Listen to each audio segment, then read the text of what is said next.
Photo drink.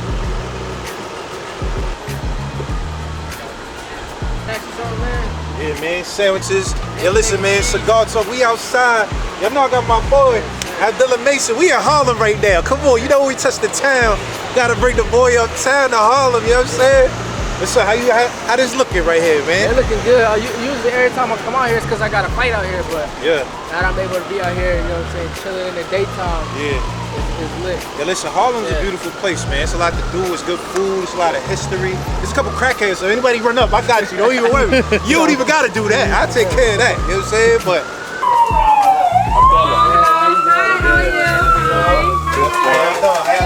got the champ in the building. We got the champ in the building, you know what I'm saying? Okay.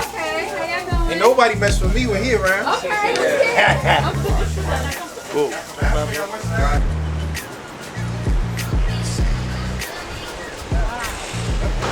I wanted to ask you, I think I asked you this before though, but you ain't got no nickname. Remember that time you was on live and I was eating live and I was like, yo, we gotta get a nickname. You ever thought about it or you just like, nah, I don't even? I've been thinking about it, but like, I mean, I like my name. So, you know, I'm gonna use my name. Yeah. The whole ride through unless something come to you. Probably the whole ride through. You know, I mean, if something sticks, something stick. You know, people call you something, then most nicknames come about from your characteristics and stuff like that. So Yeah. if something So it gotta be organic, like something it gotta be happen something organic, for like, sure. Okay. Yeah. All right. Yo, hold up, the brothers, y'all never thought about giving him a nickname or something? Nobody never had nothing? I know y'all got some stories or something. I know y'all got something. Yeah, it was a lot of them. And a lot of people be calling stuff out, but you know, some stuff I like, but I'm gonna see if it's what stick up against the wall. All right, not boxing name, but y'all ever had nicknames that's just family, like family Mookie, stuff? Lil Mookie, nah. All right, I got a question. Dula. You know what I'm saying? Yeah, Something Dula, like that's what Dula, yeah. I got a question for Pops. Who was the most problem son? Like, who was the baddest son out of everybody? The one Man, you had to get what? more stern with? Like, hey. I don't think I don't have one. It's smooth, man. Everybody's smooth and chill. Yeah. That's what's up. That's a blessing. That's special, man. That's I'm grateful, special. man. Yeah, for sure. Yeah. So you said it's lit with the fights every other week, huh? Yo, bro, I like it not having to go to Vegas every 2 weeks, man. Yeah. Right in the crib, right in the backyard. No, for sure. I feel like that's when we start coming, when they start being fights here. So we ain't really we don't go to New York for nothing other than boxing. Yeah. Yeah. It's a lot going on here for sure though, but it's cool. You ever thought about leaving Cleveland? I mean, should we move around? We move around, so like. I mean, like live, like my house address is somewhere else. You ever thought about it? I thought about it, yeah, for sure. Yeah. For sure. I mean, Cleveland, a hometown, so it's always gonna be, you know, your family there. You got people you know, you grew up with, and all that. But I mean, of course, I mean, ain't nothing. I mean, that's a good thing to be able to move around and, you know, travel. Yeah. You know, just move like you a traveler. You know. For sure. So. What was it like growing up for you? Because obviously, like, you had a different upbringing, right? Like, it's 6 brothers. Y'all was homeschooled. That's a different life. I can't even imagine that. Cause I'm like a public school, you know what I'm saying? Like, I mean, you from New York, so it's different. Yeah. It's a little different. What was it like though? Like, just kind of, I guess, growing up, Cleveland, Ohio. You got siblings? Yeah, I'm the oldest of 3. Oldest of 3. You close with your siblings? Yeah. Yeah, it's like being in the house with them all the time. But y'all close. It ain't like y'all clashing and nothing all the time. Like, if it's something, it might be like something small. Get over that in a few minutes. But like, that's what it's like. Just being with the family, being with the brothers, being around them all the time. We out going somewhere. We take care of business, but everything we doing it together. Yeah. So like in the gym now, that's what it's like. So, you know what I'm saying? Just, we be in the house together. We go to the gym together. We be training together. And so we move around. Of course, we moving around and stuff, but everything we doing, we on the same page with it. So. Cause I see y'all always together. I don't really see one without the other. Like it's not like we just see Abdullah. If you see Abdullah, you seeing everybody. Yeah. Yeah. That's how we do it. I like that. How we do it. That's like bad. Like if somebody got in a fight with one of y'all back in the neighborhood, it's 6 of y'all motherfuckers. Like damn. Yeah. I mean, if somebody got into a fight with us, that's on them. You know what I'm saying? Because, you know, we ain't really, we with each other, you know, we each other company. Yeah. So, like, they going out their way to do that. And then you got 6 of us, so I don't know how that's going to go. That's bad news.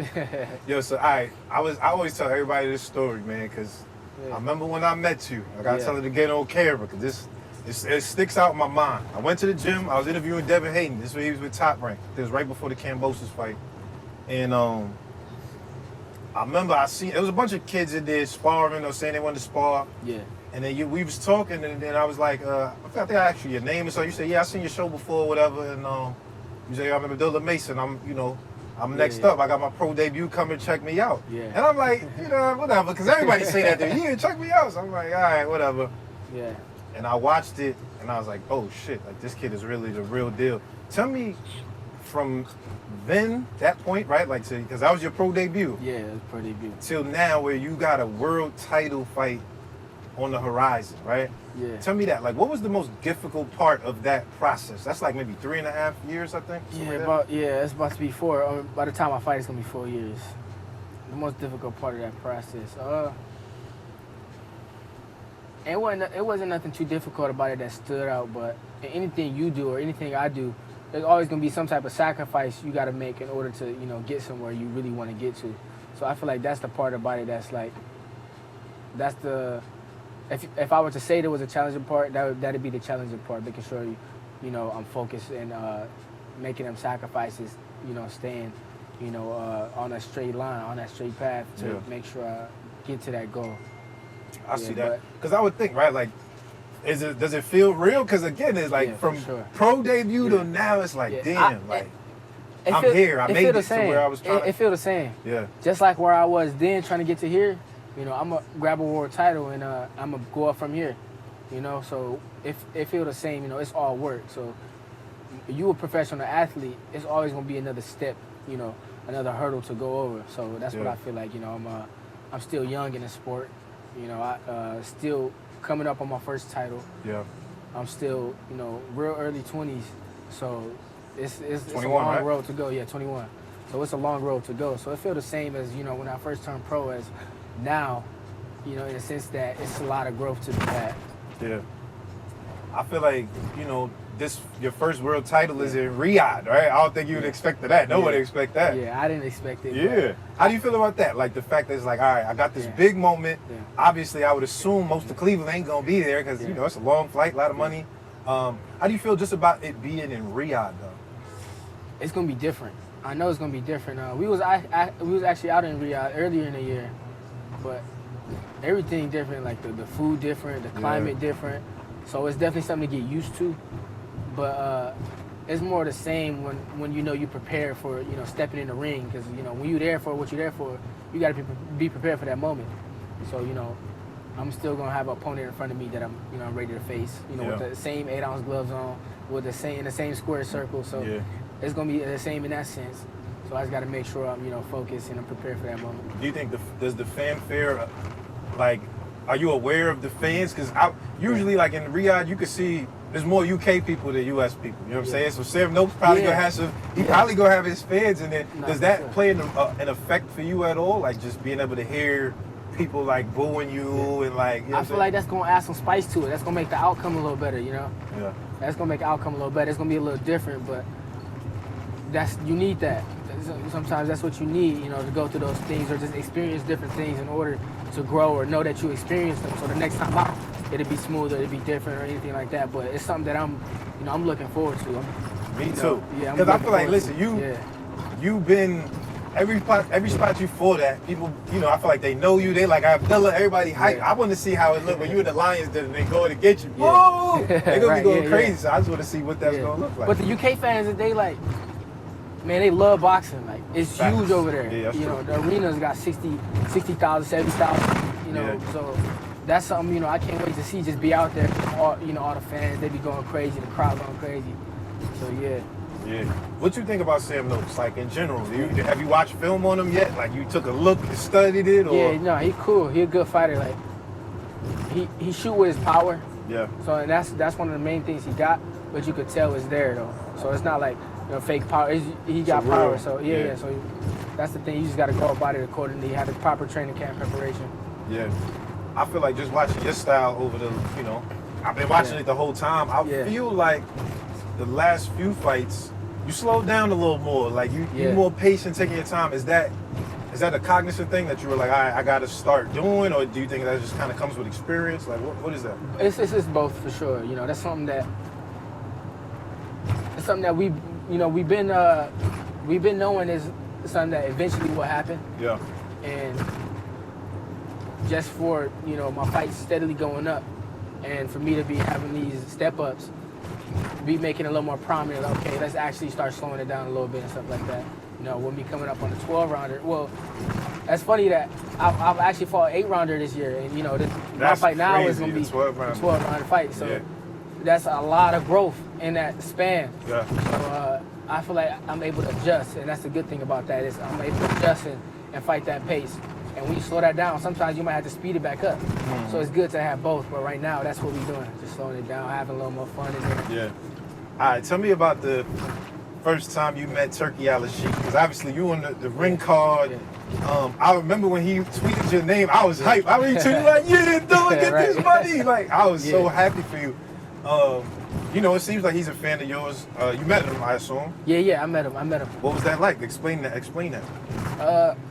Off the top of my head, the first thing I can say is he definitely got a passion for boxing. Like, you sitting there with him, he just talking about all the ideas he want to do. I want to do this, I want to do that, I want to have this fight here. Yeah. You know what I'm saying? I want to have these fighters on there. It'd be great if I could do this. You know what I'm saying? I want you to eventually be able to fight this person. Or, yeah. You know what I'm saying? It was just, you could tell he loved boxing, though. That's one of those guys, he just want to see what he want to see. Right. So he going to do whatever he got to do to put that together.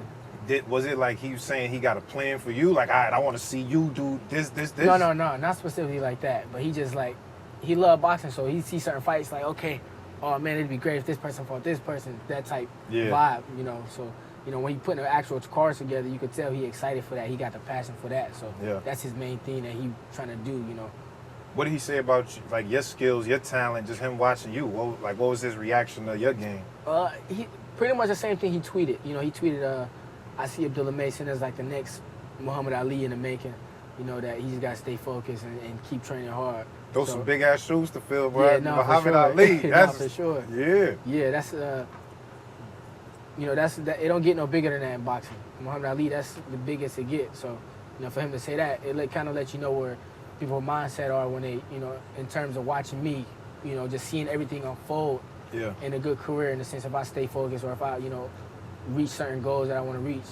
So that's the main thing. Just keep doing what we're doing with me and my team, my brothers, my father. Is that added pressure? That it's like, because you already, you know, you got the big expectation, right? Like everybody looks at you. It come with prospect of the year. It come with this guy's the next. Da da da. Does that feel like pressure when you hear those things, or you don't even care about it? It's not pressure. It could become pressure if it's something else that you want out of it. Some people want certain things out of the sport, but for me, it's like I feel like I have a good reason to be in the sport, you know, and I got my whole family and my team behind me, so it's not really pressure in the sense of like, oh, I got to make sure I do it like this, or I got to, you know what I'm saying, and fill this person's shoes or do what they want, because everybody gonna want what they want out of you. Yeah. But this is where I'm walking, you know. This where my road gonna take me. So it's not pressure. Hold on, what's the reason? You say you got a good reason to be in the sport. What you mean by that? Not one specific reason, but I'm carrying my family with me, so this is going to solidify, you know, whatever else I want to do. Yeah. And that's a good reason to be in it, to know that this is my path and know that this is going to take me wherever, you know, whether it's the top of the box in the world and be the next crazy, you know, fighter that nobody ever seen, or it's going to be, you know, I'm going to get out of this and do something else crazy once I finish with my career. But I feel like that's a good reason. Some people in it for the short-term goals, like they want to, you know, please this person, please that person, or they want to, you know what I'm saying, look good like this or look good like that. But I'm doing it because, you know, it's something I like doing right now. This is something that I want to do. Do you think about that, like the crazy goals? Does your mind go like that, like? Yeah, man, for sure. I want to be 4 divisions in this. Like, do you think that, or are you more like a day by day thinker, or do you think that far ahead? I say both. I say both, because when before I turned pro, when I was younger, I could see myself being here already, and I could see like. I remember like in a moment in the gym when I was thinking when I was younger, like, man, 4 or 5 years from now, I'd be probably crazy. So like for me to be where I'm at, I say it's a good matchup to where I was at that time, thinking where I was gonna be now. I feel like it kind of meet up. It met up, like it Yeah, I feels feel like what you thought. Yeah, it feels like what I thought. What was the moment though? Was there a moment specifically that was like that made you think that? Was it like I just won this tournament and now I'm thinking it, or No, it just felt like that? No, I just felt like I think it was one of those days I had a real good training session, and I'm just thinking like if I keep training like this and I keep having these good training sessions, and I was just thinking about it all with my brothers and my family right there. Yeah. I'm like, okay, if I keep doing this for the next few years to come, I'm gonna be like shooting up like this. Yeah. So when I first turned pro, I could see myself just shooting up. And right now, even now, I feel like that's where the path is gonna take me. I'm gonna just keep shooting up as long as we keep staying focused. All right, so let's think about it. 5 years, right? Like if we Right. had to do the think project right now. Right now, if you man. 5 years from now, like basically if I keep doing what I'm doing, stay focused, where do you think? I mean, to make that thought right here, I know it's a lot. I know it's a lot. Yeah, it's a lot. Yeah, that's too much of like a prediction because you don't really know. Nah, you don't know, but it's not wrong if you're wrong. But I just said what you think it is. Yeah, or the last time you thought about it. It don't even got to be right now. The last time you thought that far ahead, what was it? Definitely a multi-division champion. And one of the names at the top of the sport. Like, you think boxing, I feel like my name... Abdullah Mason got to be... I feel like a lot of people would... I feel like I'd be in a lot of people's conversations when you talk about boxing. Yeah, That's I what would agree. Feel like. Yeah. Even the casuals. Even now, it's getting to the point where, you know, a lot of people that's dialed in and tuned into boxing, they kind of know me as one of the, you know, up and coming fighters in the sport. So I feel like at that time, 5-6 years from now, I might be, you know, a champion and now hopefully another division or something like that. Yeah. And I feel like it just be one of those. I'd be one of those names where people they think boxing, they say, oh, Abdullah Mason, a great fighter. That's right now a good active fighter. Yeah, I agree. Yeah. I think when I knew, Yeah. you know what I would say, right? No, I don't know what you're gonna say. We was in Norfolk, Virginia. Yeah. And you had that fight against the little Dominican cat. I hate that haircut Yeah. that he had. He got the little piece in the back. Yeah, that dude, yeah. I forget his name though. Yeah. It's crazy haircut. Yeah, Anyway, yeah. when I seen you get dropped, and I was like, oh, one, I didn't expect it. Yeah. But two, it was like, what is he gonna do? That was my thought. Like, oh man. And as you it didn't look, happened. that's the first thing I thought. Like, oh, was it? Because you didn't look that hurt to me, but I was just like, wow, okay, now what? Yeah. And I think those are moments for me, how I judge fighters, right? It's like, all right, you faced with adversity. This is a moment that's like, you know, you didn't foresee, and now what? And that's how we see the inside of somebody. Yeah. And when you came back with the dog after that, I was like, oh my God, this kid is like different. It's different. How did you feel in that moment? I never got a chance to really ask you about that. How did you feel in that moment? Did you feel dog, or like what was going through your mind? Okay, so like, I'm gonna take it back right to when it first happened. Say you love boxing, you watching boxing, and every fight card it is, you see somebody getting an 8 count. You see somebody getting dropped in a fight card. Mm-hmm. So me, being a person that, you know, every fight card I see somebody getting dropped or somebody's 8 counts. When it first happened, I was like, whoa. Right. Like this is me. Yeah, this is me. That's exactly what I thought. Like, the ref count for me right now. Yeah. So I stood up, you know, thinking that, you know, before the fight, I'm thinking this is something that I probably never face or never see. Right. You know, touching the canvas and get back up. Mm-hmm. But right when it happened, I'm like, whoa, like, ref really count for me. So I was like, you know, I just got to stay focused. So that's the main thing. Just I just had to make sure I, you know, stay focused, dial back into my corner, you know, listen to them, ultimately come out on top. But the way we train prepared me for that moment. You know, being in that ring like that. You know, facing an opponent, he coming at me even after I got dropped. For sure. So you dropped him right after. Right. So the preparation in the training camp was one of the main factors in leading up to that. And then the mindset as well. You just got to make sure you stay composed. Now, do you know you have dog already before that moment? Like, meaning, like I said, for us as the people, yo, Pops, I'm serious. It Pops over here. I'm just saying, for us as the people, we just like, you might think something, but you don't know until we see it. And that was the moment I feel like everybody was like, oh, this kid is a real, like he's a dog for real. Yeah. Like, was that something that it was proven to you then, or did you already know that?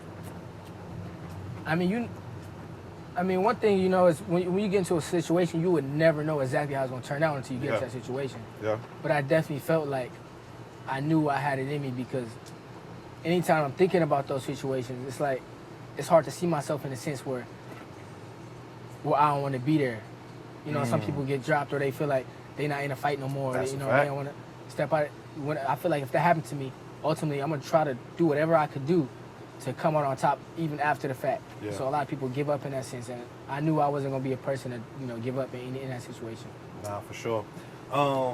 Let me ask you this. We got to get to this, man. We got to get to this because this was the hottest thing all month right here. Yeah.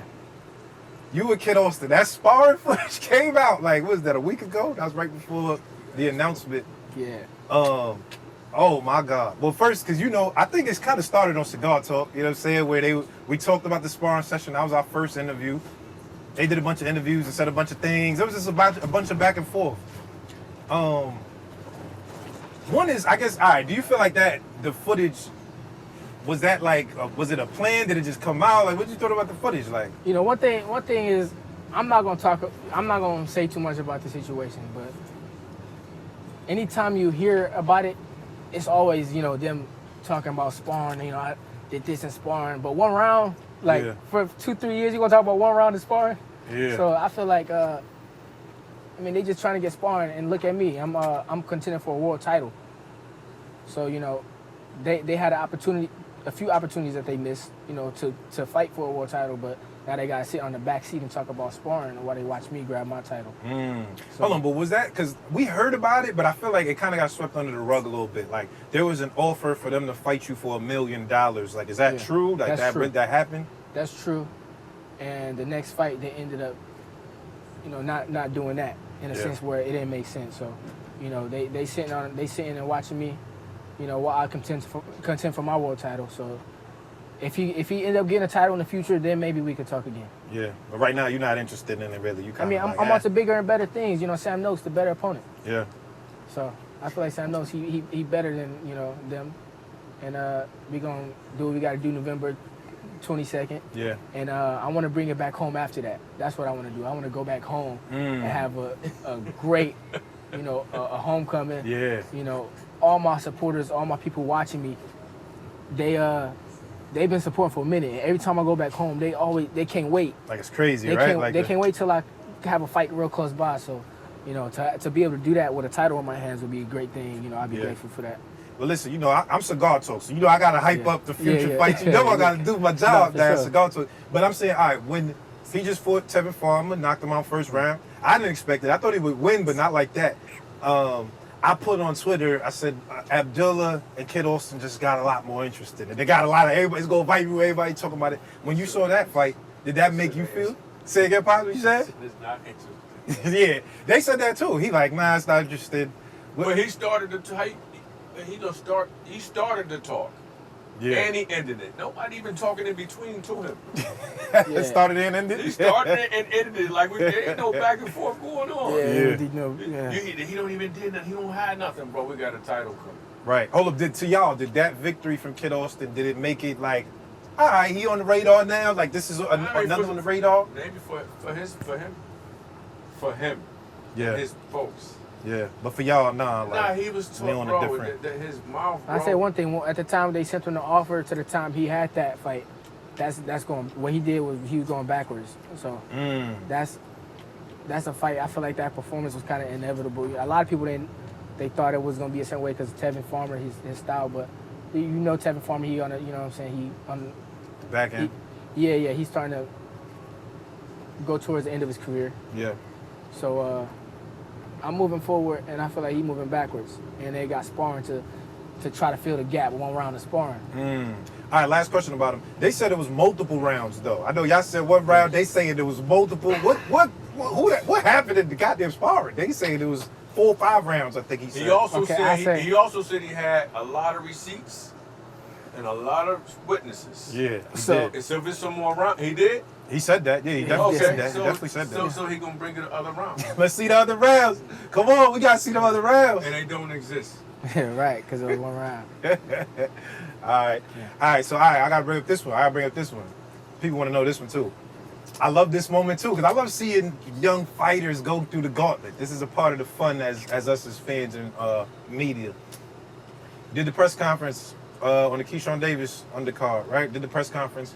Now there's the moment where he turns to you and he starts to, it's not beef, but he starts talking at you and like, yo, what's up? Like, what we gonna do? And for me, it looked like it just caught you off guard. It was like you didn't expect that. Like, what? Like, you like, yo, let's fight then. And you know what I'm saying? You're right. But everybody was hyping it up, like, oh, shit, Keyshawn. Right. What was you thinking in that moment, like, where he's doing this and his media and his cameras and blah, blah, blah? What was you thinking? In that moment, I could tell he was going to say something. Oh, you knew it was coming? You kind of felt it? I know it was going to be that, but I could tell something was coming. Yeah, I felt it from his energy. I could tell something was coming, but I didn't know it was going to be that because we both fighting in 2 days. Yeah. So, like you say, let's do it next. So I'm like, okay, cool. I get past my guy and you get past yours and we can make it happen for sure. Because I knew that I was ranked number 2, so that would have been inevitable anyway, within the next 1 or 2 fights.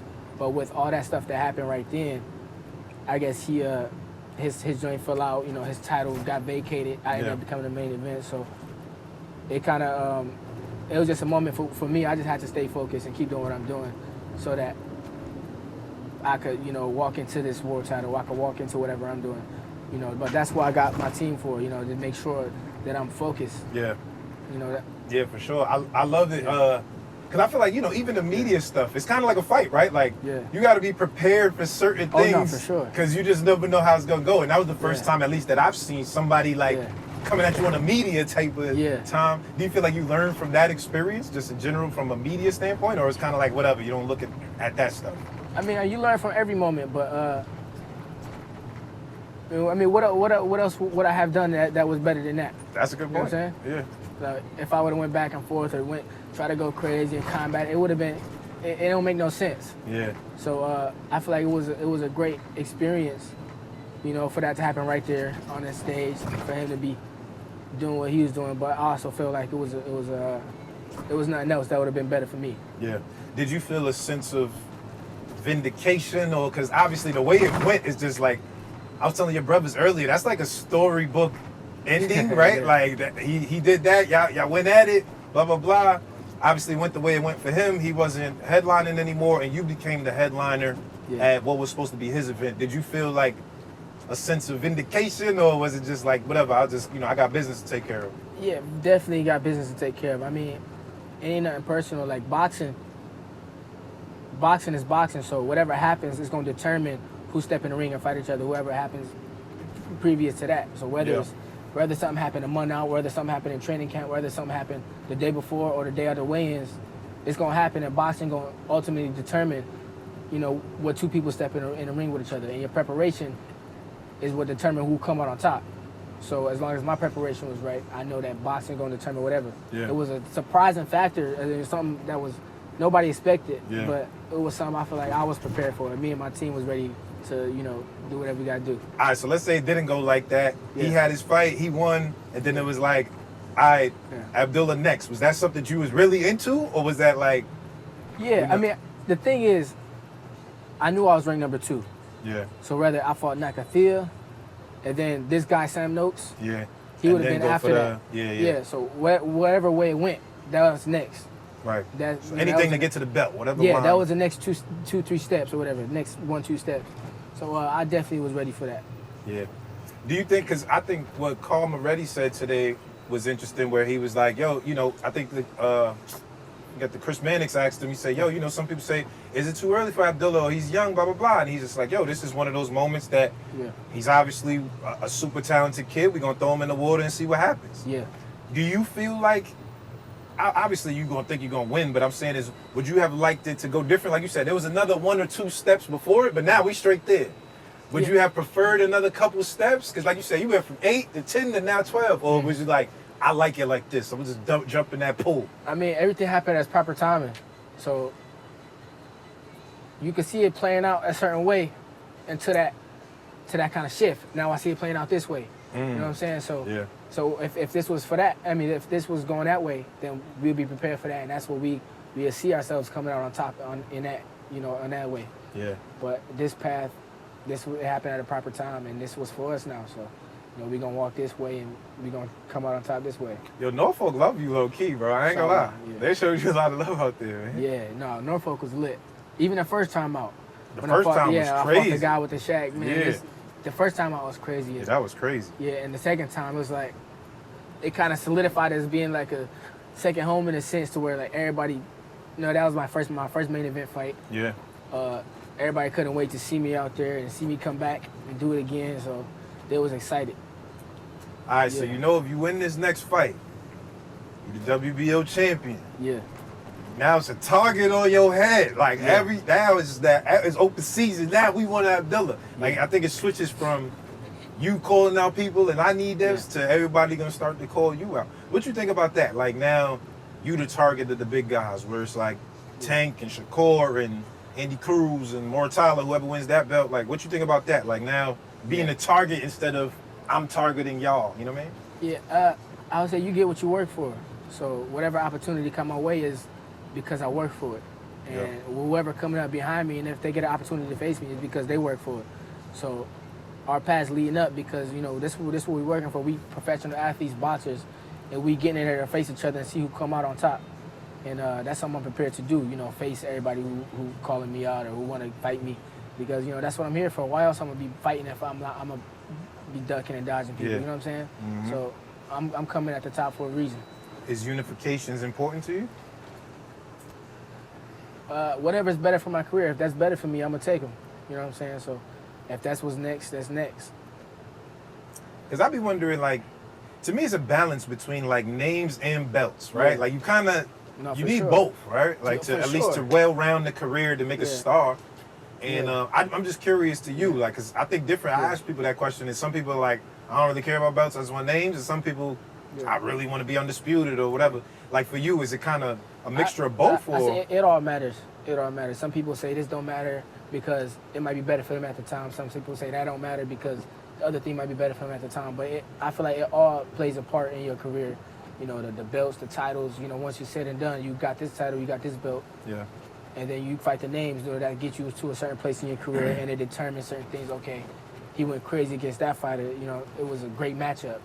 Yeah. So, all right, so if you had your pick, and now obviously we can't look past Sam Noakes, we're not looking past him, but I'm just saying, if you had your pick to be like, all right, I won this is what I want next. Yeah. How you see it?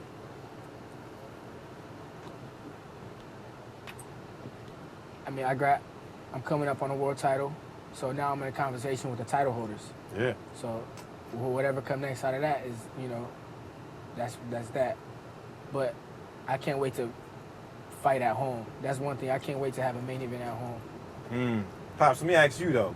Because obviously, you know, it's your son. You training him. You helping guide his career. If we talking about, you know, if Abdullah's able to go get that WBO champion, y'all are in a different position. How do you position his career to make it, you know, and help guide him in terms of those fights? I always say it's first things first, man. Let's make the main thing the main thing.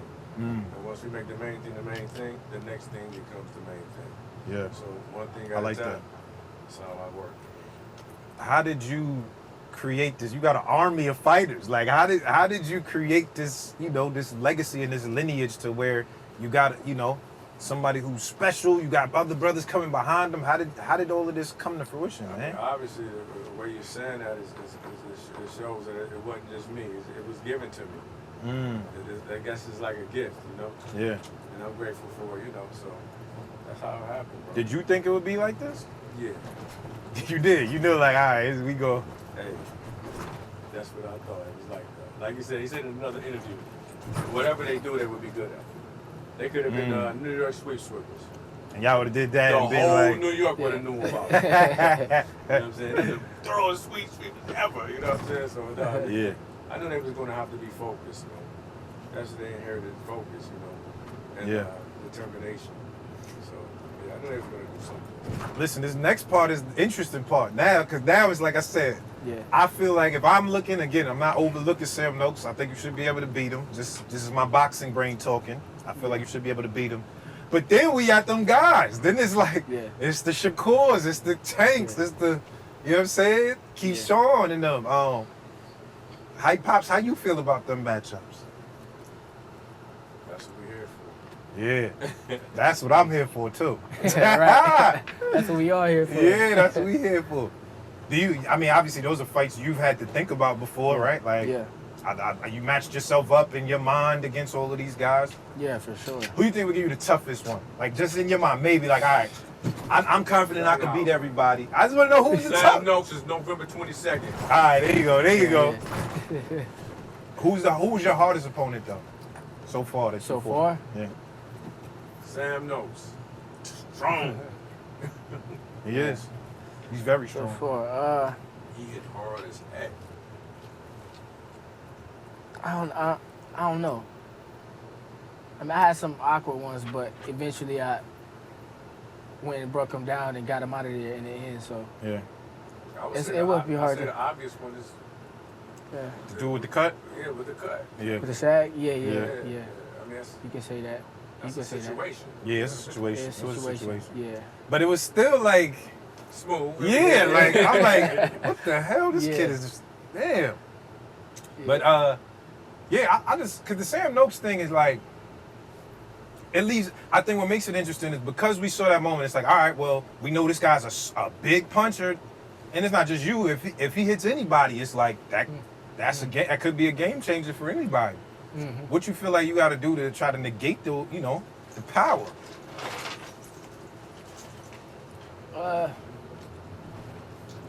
Just make the right steps. Just make the right steps. Like the fight that in Norfolk the first time, where I got caught with something. Yeah. Everything was going smooth, and I made one wrong step. You know what I'm saying? So just gonna make the right steps, take my time, and eventually, just let the game plan unfold. Yeah. Yeah, like, you know what? I think when it comes to like a guy like Noakes, I feel like a stoppage victory is like if you're able to get a stoppage, that's a statement. That's not like just all right, cool. Like I stopped this guy. Are those things? Because obviously you got a lot of stoppages. I think maybe you're only missing what, two? Missing two. Yeah.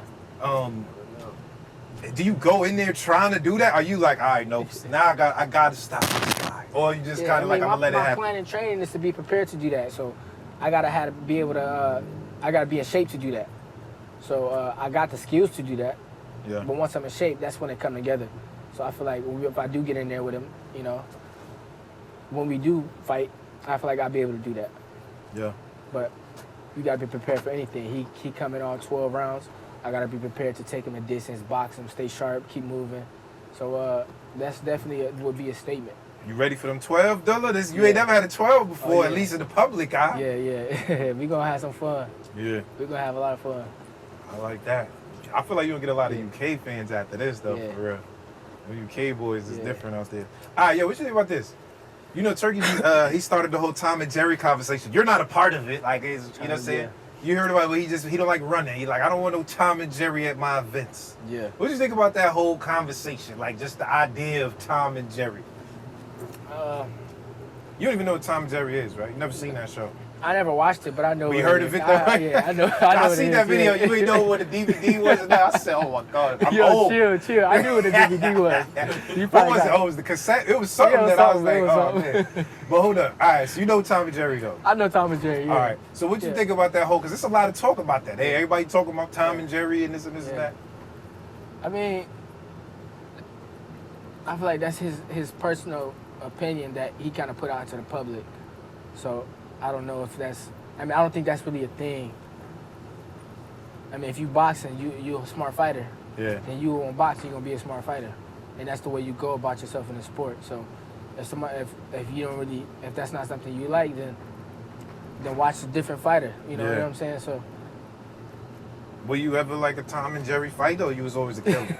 Like, see what that mean, like a Tom and Jerry fighter? Listen, I'm just going off of what they saying, because me personally, I don't believe it's okay, Tom what and Jerry. exactly is it? I heard the term and I heard him put out a tweet, but I ain't really follow it after that. I think what he's trying to say, and again, is I've spoke out on Twitter against it. I didn't like it. You know what I'm saying? But I think what William Scope did against Canelo, that they saying that's Tom and Jerry, which is like you're not really throwing a lot of punches, you just moving and trying to like maybe outpoint them, but you moving and you ain't really throwing a lot of punches. Cat chasing the mouse. Yeah. Like, was you ever that type of fighter at all? Because you're a killer right now. You're a killer. But I mean, in your amateur days, was you ever like, all right, I'm a stick and move guy? Or was you always a killer from the beginning? My style's always been the same. My style's always been the same. I say once I turned pro, and inside the ring, you know, once that bull run and it really count on my record, that's when it kind of like a flip switch where I know I gotta. As soon as I see something, I'm gonna take it. Yeah. Because, you know, I want to get him out of there. Pro's different. You know, pro's dangerous. It ain't no amateur fighting. Yeah. So I see the opportunity. I'm gonna get him out of there. But I always fought like this. But a lot of times I'd be cruising, you know, in the gym, touching, cruising, moving around. Yeah. You know, but I never really was like. Yeah, nah. I always fought. I was always a killer. That's what you're trying to say. I like that. I like that. Oh, all right. Let me switch gears because I've been wanting to ask you this. I think it's a part of your story, right? Like, I think Islam is a part of your story and who you are. We see it, you know. We see it. You come to the weigh-ins and stuff with it, you know, with the garb on and different things. How does that play a role in your life now? Like, you know, just who you are, your makeup, your boxing. How does Islam play a role in everything that you do? I feel like that's why everything is unfolding how it's unfolding, and why people see us, you know, in a way that they see us being, you know, good manner, you know, having a good mannerism and stuff. That stuff that comes from our lifestyle, you know, and us being Muslims, we try to make sure we practice, you know, being just the best we can for ourselves, for other people. Yeah. Yeah. Is it hard to like stay on that type of path? No, it's not hard. It's not hard. And then when you have your people around you, your environment, then the reminders benefit. You know, the reminders benefit. So you just got to make sure you have the right environment around you. And once you set that, then everything else, you go about it in the way you need to go about it. You think mentally that helps you? You know what I'm saying?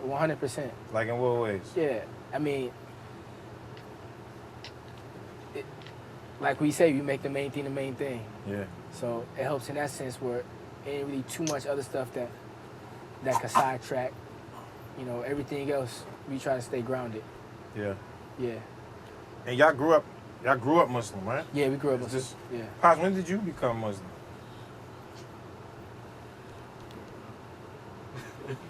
Nah? It's a bad question? I'm just interested because I think it's, you know what I'm saying? When I look at it, I think it's a part of your story. I think, you know, the way that y'all carry yourselves, the way that's, you know what I'm saying? So that's what it is. Yeah. I am who I am. Yeah. And they are who they are. So I don't, you know, like the explanation is in the doing. Not in what we're talking about. Yeah. What we're going to do with it. For sure. You know, so I mean, I accepted Islam in early 20s, maybe. Okay. You know, yeah, man. Like I said, the explanation is in the doing. Is it hard to? Nothing hard, man. People do dumb shit hard, easy. Right? Yeah. You gotta make your mind up. Whether you gonna do it or not, basically. Right. But I just feel like it takes a level of discipline to really stick to it. Like to really be like, all right, I'm committed to this in this, you know, this lifestyle. You know what I'm saying? Yeah, I mean, you do it everybody's doing it every day. Maybe they're not getting introduced to it, you know, but everybody's doing some type of discipline in what they do. Yeah. They're taking the time out to spend the time on what they think is more important, right? Yeah. And they sacrifice other things. That one thing may correct a host of other things. Or that one thing may make everything go bad. Yeah. So that one thing is what you're talking about, is the micromanager of human beings, Islam. I'm going to steal that main thing, the main thing. I'm going to be telling everybody that. I like that one. That's a good one. Yeah. Yeah. Do you feel like, you know, obviously Abdullah's, you know, the focal point of the Mason brothers as far as boxing is concerned. Who's the next ones up? Like, who's the one that you like, all right, we putting this, we putting them up. I don't know. We say the same thing every time. Like, boxing gonna determine that. Everybody got fights in August and in September, and then the world title is coming. So everybody's active right now, and boxing gonna determine what happens next. Y'all hold around the same weight, kind of, I guess. Yeah, not too far apart. Y'all spar each other? Nah, we don't spar each other. We work. You know what I'm saying? We always in the gym with each other. We work together and stuff like that. We drill together. You know what I'm saying? on the bag together, catch each other's hands and stuff like that. But we don't ever. No, we don't. Yeah, we don't ever spar each other. Yeah.